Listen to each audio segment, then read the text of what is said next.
할렐루야. 12월 23일 금요일 새벽입니다. 만백성 기뻐하여라 찬양하겠습니다. 만백성 기뻐하여라 하늘의 평화가 저 마귀 권세 이기고 우리를 구했네.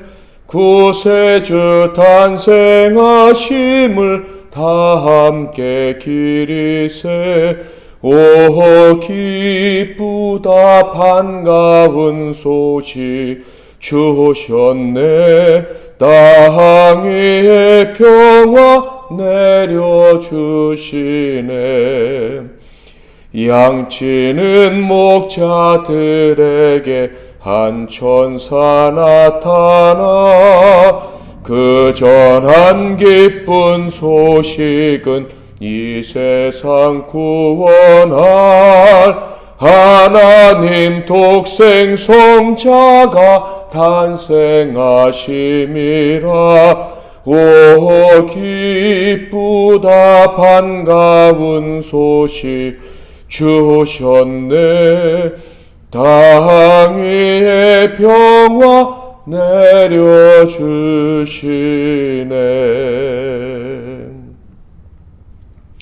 오늘 하나님께서 주시는 은혜 말씀은 구약성경 요엘서 3장 말씀이 되겠습니다.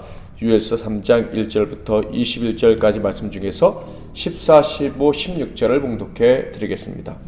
사람이 많으며 심판의 골짜기에 사람이 많으며 심판의 골짜기에 여호와의 날이 가까우미로다.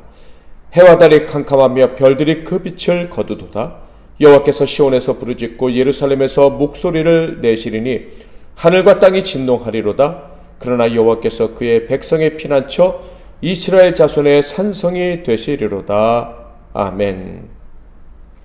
오늘은 완전한 승리자라는 제목으로 하나님 말씀을 상고하겠습니다. 오늘 말씀은 요엘서의 결론에 해당되는 말씀입니다. 이 결론의 말씀에 담긴 뜻을 우리가 생각하게 될 텐데 그 전에 요엘서의 서론부터 잠깐 먼저 생각을 해보도록 하겠습니다. 요엘서가 어떻게 시작이 되었죠? 메뚜기 재앙으로 시작이 되었죠. 그래서 요엘서 하면 메뚜기를 기억하면 된다라는 말씀을 드렸습니다.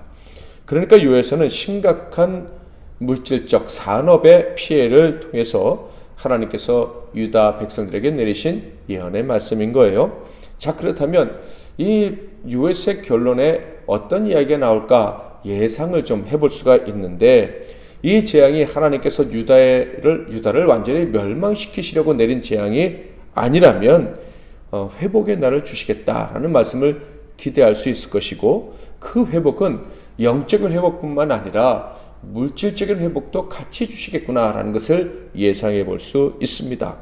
그러니까 영적인 회복을 허락해 주시면서 하나님이 내리신 재앙으로 말미암아 입은 물질의 피해도 회복시켜 주실 것이다 라는 것을 기대할 수 있다라는 거예요. 오늘은 바로 이 부분을 특별히 생각할 수 있기를 바랍니다. 즉 하나님께서 우리를 치셨는데, 그렇지만 반드시 회복시켜 주실 것인데 물질적인 영역도 치셨다면 반드시 그 부분도 완전히 회복시켜 주실 것을 기대해도 좋다라는 것이죠. 사람들은 내년엔 더 힘들 것이다 라고 이야기를 합니다. 경제적으로 더 어려운 시기가 될 것이다 라는 말인데요. 그런데 우리가 하나님께 돌아가서 간절히 기도하면 올해 또 그 전해 우리가 물질적으로 많이 힘들었다 할지라도 하나님께서 완전히 회복시켜 주시리라 우리는 믿어야 할 것입니다. 그리고 오늘 말씀을 통해서 정말 회복시켜 주실 것이다 라는 믿음이 생기고 기대가 생기고, 그리고 그 회복시켜 주시는 것을 경험하는 우리 모두가 되기를 원합니다. 주저하지 말고 영적인 회복과 물질적 회복을 위해서 간구하십시오. 그래도 됩니다. 그것은 잘못된 기도가 아니에요. 성경에서 가르쳐주고 있지 않습니까? 잠언 30장 7절에서 9절에 보면 내가 두 가지를 주께 구하였사오니 내가 죽기 전에 내게 거절하지 마시옵소서. 곧 헛된 것과 거짓말을 내게서 멀리 하옵시며 나를 가난하게도 마옵시고 부하게도 마옵시고 오직 필요한 양식으로 나를 먹이시옵소서. 혹 내가 배불러서 하나님을 모른다 여호와가 누구냐 할까 하오며 혹 내가 가난하여 도둑질하고 내 하나님의 이름을 욕되게 할까 두려워함이니이다. 예수님께서도 일용할 양식을 구하라고 말씀을 하셨습니다. 그러므로 우리가 우리의 육신의 필요를 위해서 구하는 것 절대로 잘못된 것이 아니고 기도하면 하나님이 응답을 해 주시는 거예요. 망가졌다면 회복을 시켜 주시는 것이죠. 자, 그렇다면 이스라엘, 특별히 유다의 회복은 어떻게 이루어지게 될까요? 그들의 피폐한 삶은 하나님을 멀리함으로 말미암아 시작이 된 것이지요. 그래서 결국 메뚜기 재앙으로 아주 극단적인 피해를 입게 됩니다. 자, 그런데 그들이 회개했습니다. 마음을 찢고 하나님께 돌아왔습니다. 그러므로 이제 남은 것은 메뚜기와 그로 인한 피해를 하나님께서 회복시켜 주시는 거예요. 메뚜기 때문에 없어진 양식을 하나님께서 은혜로 신비한 능력으로 그들의 창고에 채워주시게 될 것이다 라는 거예요. 자, 그렇다면 그 메뚜기는 어떻게 제거하시고 회복시켜 주셨을까요? 그런데 요엘서에 등장하는 메뚜기는 엄밀하게 두 가지가 있다는 것을 먼저 알아야 됩니다. 첫째는 팥중이, 메뚜기, 느치, 황충이라는 네 가지 이름으로 등장한 진짜 메뚜기이고, 그리고 둘째는 가나안 땅의 이스라엘 백성들을 공격해서 그들의 믿음, 양식, 생명, 문화들을 탈취한 이방 나라들입니다. 그래서 1절과 3절을 읽어보면 하나님께서 이스라엘을 회복시켜 주실 때 그 이스라엘, 특히 유다를 괴롭혔던 이방 민족을 심판하시겠다라고 말씀을 하십니다. 1절부터 3절을 볼까요? 보라, 그날 곧 내가 유다와 예루살렘 가운데에서 사로잡힌 자를 돌아오게 할 그때에 내가 만국을 모아 데리고 여호사밧 골짜기에 내려가서 내 백성 곧 내 기업인 이스라엘을 위하여 거기에서 그들을 심문하리니 이는 그들이 이스라엘 나라들 가운데 흩어버리고 나의 땅을 나누었음이며 또 제비 뽑아 내 백성을 끌어가서 소녀를 기생과 바꾸며 소녀를 술과 바꾸어 마셨음이니라. 자, 이 대적들은 그러면 어떤 존재들입니까? 두말할 필요 없이 바벨론 그리고 두로와 시돈 같은 나라들이죠. 주변 국가들이었는데 그들은 이스라엘을 파괴하고 포로로 삼아 끌고 갔거나 혹은 이스라엘이 파괴되었을 때 기뻐했던 나라들입니다. 그리고 9절과 10절에 보면 이들은 아주 본질적인 특징을 가지고 있어요. 이스라엘과 구별되는 특징인데 바로 그것은 그들은 약하다는 거예요. 약함에도 불구하고 강한 척을 하고 살아가는 나라들이었다라는 거예요. 9절과 10절은요, 선지자가 그들의 본질을 지적하며 조롱하는 말입니다. 너희는 모든 민족에게 널리 선포할지어다. 너희는 전쟁을 준비하고 용사를 격려하고 병사를 다 가까이 나와서 올라오게 할지어다. 너희는 보습을 쳐서 칼을 만들지어다. 낫을 쳐서 창을 만들지어다. 약한 자도 이르기를 나는 강하다 할지어다. 그들에게 승리하고 싶다면 군대를 모아봐라. 강해 보이고 싶다면 농기구를 쳐서 무기를 만들어 봐라. 그리고 강한 척을 해라. 이렇게 격려하는 것 같습니다. 그러나 이 말은 너희들이 아무리 강한 척해도 하나님의 백성들 앞에서는 비천한 존재, 약한 존재일 뿐이다 라는 조롱의 말인 거예요. 그들은 강한 척하고 위장하고 나와서 하나님의 백성들과 싸우게 될 테지만 그 결과는 뻔한 것이다. 결국 패하고 멸망을 당하게 될 것이다 라는 거예요. 12절 민족들은 일어나서 여호사밧 골짜기로 올라올지어다. 내가 거기에 앉아서 사면의 민족들을 다 심판하리로다.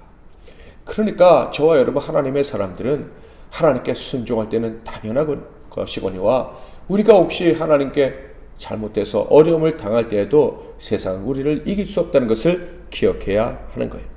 여기서 우리는 성경 속에서는 아주 중요한 사상을 기억해내야 합니다. 그것은요, 애굽의 바로가 종살이하던 이스라엘 백성들에게 말했던 것과 같습니다. 하나님이 택하신 백성들은 많고 강하다는 거예요.